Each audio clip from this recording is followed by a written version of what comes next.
What's going on, guys? Welcome back to another vlog. Today I'm going to share with you the top 10 tips to fix your psoriasis.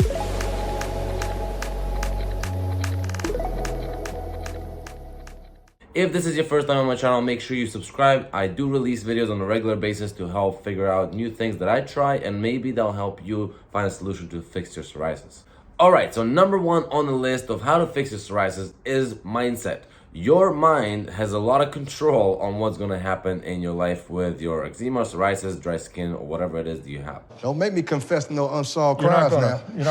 If you're constantly thinking negative things, if you're thinking, oh, this is terrible, this is not helping, nothing I've tried is working, and you give up, essentially your condition is going to get worse because you give up, you surrender to it, and what's going to happen, it's going to take over your life. And of course, other things follow. Depression, anxiety, whatever else that follows with it is going to cause things even worse. So the first thing is to accept the fact that this is with you for the rest of your life. Not leaving this spot! I know it's a hard truth, I know it's a tough pill to swallow, but once you get through that point, that you understand, okay, fine, it is here, now what?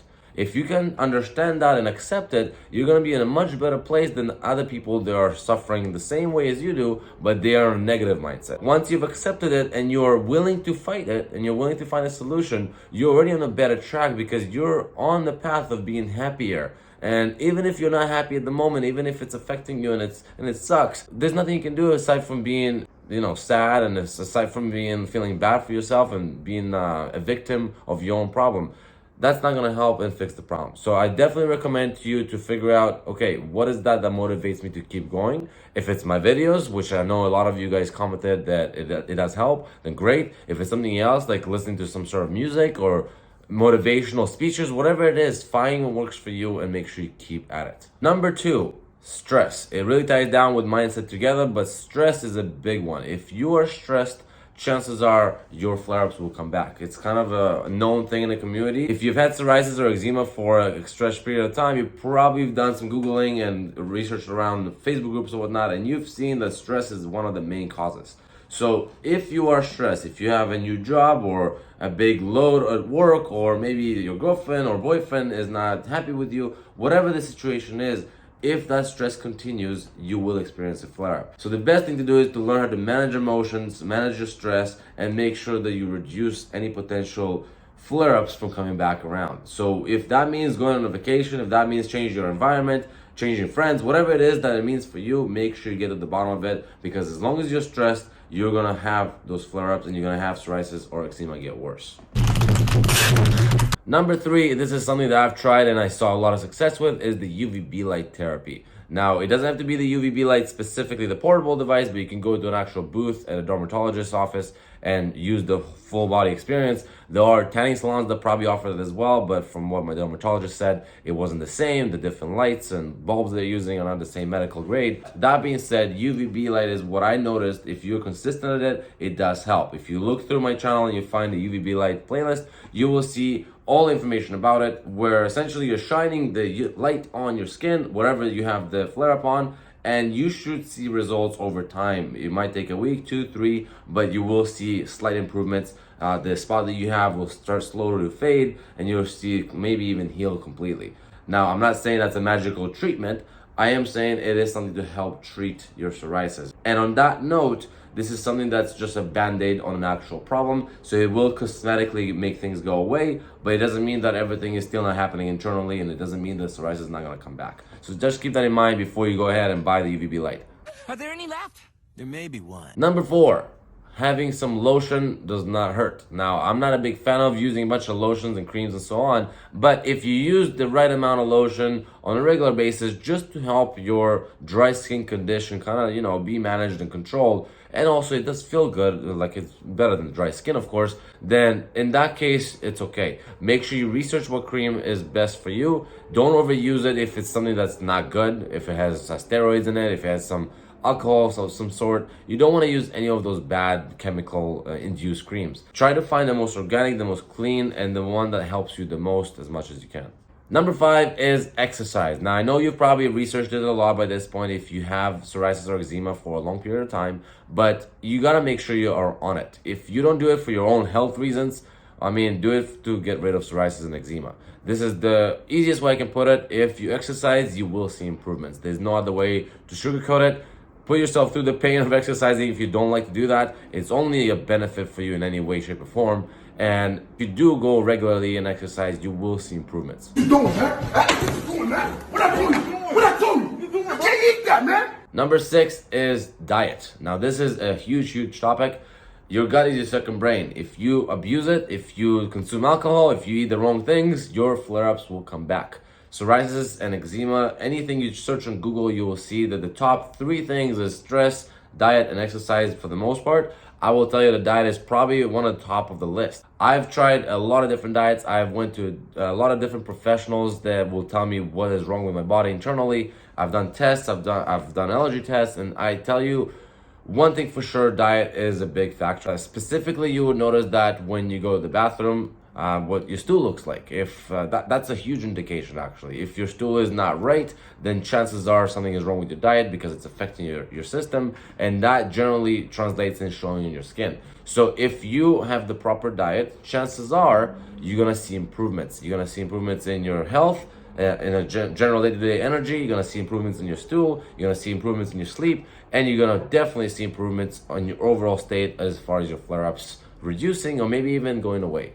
Number 7 ties in really well with the diet is supplements. Now, no matter how much you eat and no matter what diet you try, chances are you're not getting all the vitamins and nutrition that you should be. If you're absolutely amazing at it, that's great. I know for myself, I exercise a lot and I have a business that I'm running, and of course I'm running this channel, so there's just not enough time in my day to just keep on top of making food and different foods and researching and just having all the nutrition that I need. So I do have to supplement because I just don't get to it. Now, myself, currently, I'm on a carnivore diet, which means I'm not eating as much vegetables and a lot of other vitamins that I should be, which means I have to supplement. And I have a whole vegetable supplement thing that I take just to make sure that I'm not missing out on any nutrition that I should be. Number 8, having a supportive circle. What I mean by that is the people around you will make or break you, essentially. Now, I'm not talking about having friends and growth and income or whatever. I'm talking about if your current circle, whether it's your family, your friends, your partner, if they're not there supporting you with your mission to fix your flare-up, then you're probably not going to see improvements. Because if they want to go to a restaurant and you cannot eat specific food in that restaurant, then you're going to be awkwardly sitting there and have the peer pressure to break your own strict rules and start eating whatever the group is eating. Don't let your dreams be dreams. If everyone is drinking in your circle and you know that alcohol is not allowed, well, now you're going to be stuck having to drink as well because you have peer pressure or society or whatever it is that affects you, and you're going to start feeling left out and you're going to start drinking as well. Next thing you know, you're back to square one. So having the right circle around you that supports your mission to get rid of the problem is going to be a huge make or break to this whole journey. Number 9, having a strict protocol. Now, what I mean by that is, as soon as you see a new spot appear, as soon as your flare-up kicks in, as soon as you feel like things are getting worse, you gotta jump on a strict protocol. For me, it was cutting out absolutely all the bad food that I might be consuming. I'm just like, you're a human, so I might be slacking off here and there, having some chips, having some fries. And if I notice that things are getting worse, it's almost immediate for me. I cut it all out. I don't buy it anymore in the store. I don't have it in my fridge anywhere. I don't go to restaurants that serve it. I tell my friends right away, hey, I can't do that. And I'm pretty good about social pressure and peer pressure and whatnot. So I'm pretty good about not falling in that trap. So I don't drink as it is. And I definitely will not eat things that I know I shouldn't be eating if that will affect me in a negative way. So that's a really important one. If you feel like things are getting worse, strict protocol right away. Start your timer from that point, whether it's a month, 2-3 months, whatever it is for you for the protocol, and stick there until you see improvements. And now you know that the protocol that you have established, that new system, is the way to go when things go bad. Number 10, try new things. Just because I gave you those top 10 tips, and just because you've researched a lot on Google and you've tried a few things here and there, and then you maybe gave up and stopped or whatever, you gotta keep trying and experimenting. I've been running this channel for quite a while, and as you probably saw all along, I've always tried new things until I figure out what worked for me. Now, just because what I worked on worked for me and might not work for you does not mean you should give up, because one of the other things that worked on might work better for you and it didn't work for me. So you always have to experiment and see what will work for you. And as well, if you don't mind, when you do find what works for you, share it in the comments below, because other people just like you might read that comment and that might be a trigger for them to try, hey, this is great for me. Or they'll be like, no, I've already tried that, it did not work for me, I'm not even gonna bother. So that's a really helpful way to find out new methods and new tricks. If you're sitting there at home and you're lost and you're not sure what to try, well, the best way to do that is by asking others in the community. We have a Facebook group, we have this channel, of course, I have my Instagram that you can reach out on, and just in general, join a bunch of other Facebook groups and Facebook communities that will help you kind of gather ideas. Otherwise, you're stuck there on your own and just wishing and hoping things get better by trying diets or exercise or whatnot. But it's definitely helpful for you to get new ideas, new concept to work on. That way, not only it will help you potentially find something new that will fix you, but it'll also motivate you to keep always grinding and looking for that new method that will help you. Otherwise, it's natural to go into that sad, depressed state when things go bad. And I don't want you to ever get there again. And that's it, guys. Those are the top 10 tips. I really hope you enjoyed it. Make sure you drop a comment below which tip is the most useful for you. If you have any other tips, I would love to hear them. Like the video if you did enjoy it, and I'll see you guys in the next vlog.